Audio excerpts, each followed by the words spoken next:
Welcome back into the Bettor Half Hour, my favorite segment where we bring you sports betting veterans winning more than they're losing. I want to welcome back in Harrison Sanford, co-host a podcast with Danny Green, as well as an ESPN radio host. Harrison, great to be back with you, my friend.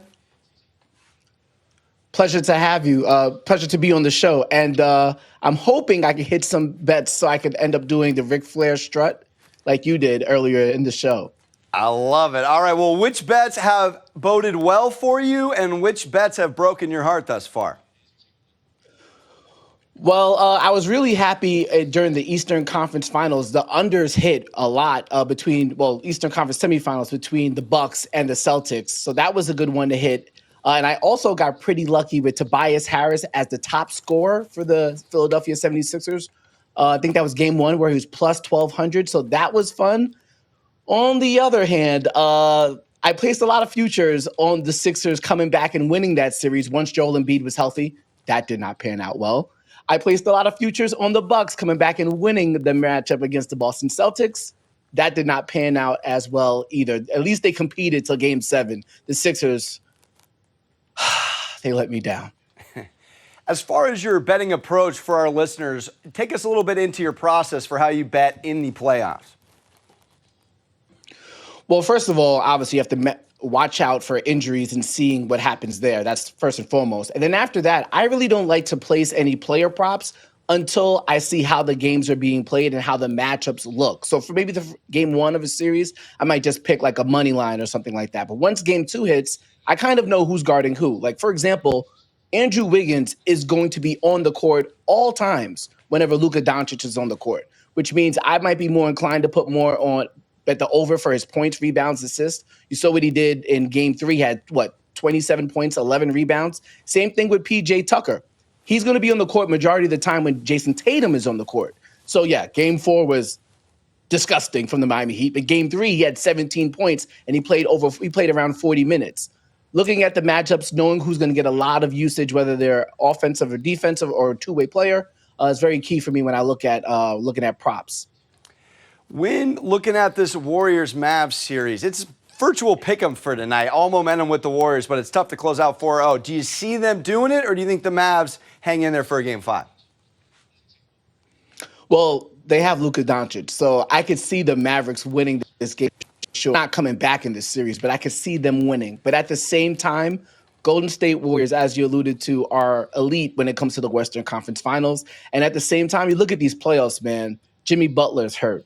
Chris Middleton was hurt. Joel Embiid got hurt. Gary Payton Jr. got hurt. Ja Morant got hurt. All of these injuries, I think the Warriors are not going to play with their food tonight. I think they see an opportunity to get over a week's worth of rest before the NBA Finals.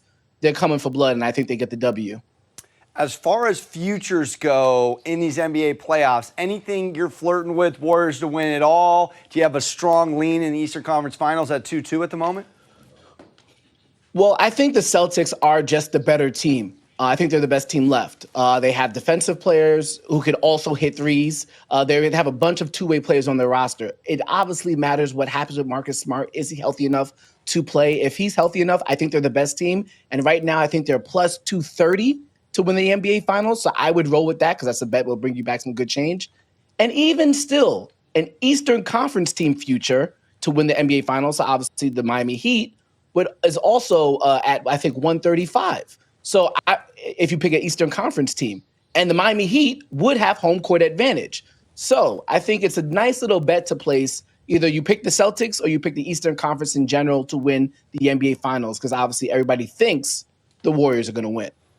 So you're leaning Boston. How do you feel about how this series wraps up? There is some juice if you like Boston. I think it's minus 155 range. It's fluctuating a little, but how do you feel about maybe best in 6 and them covering the minus 1.5 series spread? What say you on that?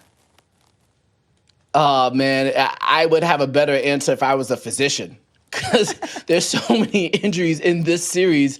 Robert Williams came back and he completely took Bam Adebayo out of game 4. Jimmy Butler's hurt. Tyler Hero didn't play. Marcus Smart is hurt. I have no idea how to call it, my friend. I wish I could, but I will say this.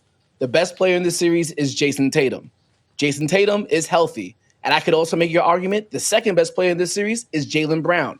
They both play for the Boston Celtics. So I have them winning the series. I just don't know when or in terms of what game, because all of these injuries are adding a whole new level of decision-making and matchups for both teams. We love player props on this show. Back to game 4, Mavs Warriors. Anything you like for tonight?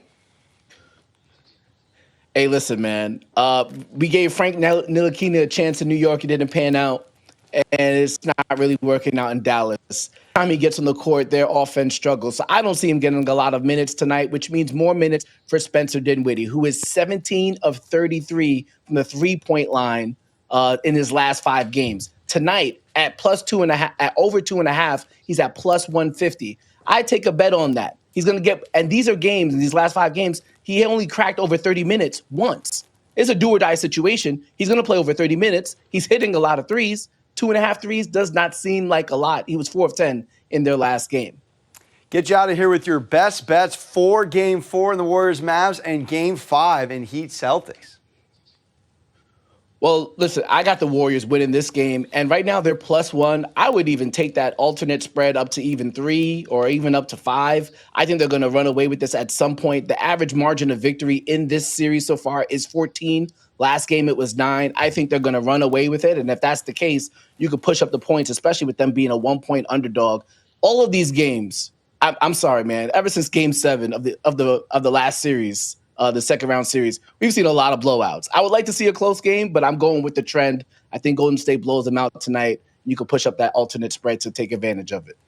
There it is. Harrison Sanford, always delivering the value. Make sure to check out his podcast with Danny Green. Coming up next, we are giving you an update on the French Open in tennis. Don't go anywhere here on the Bettor Half Hour.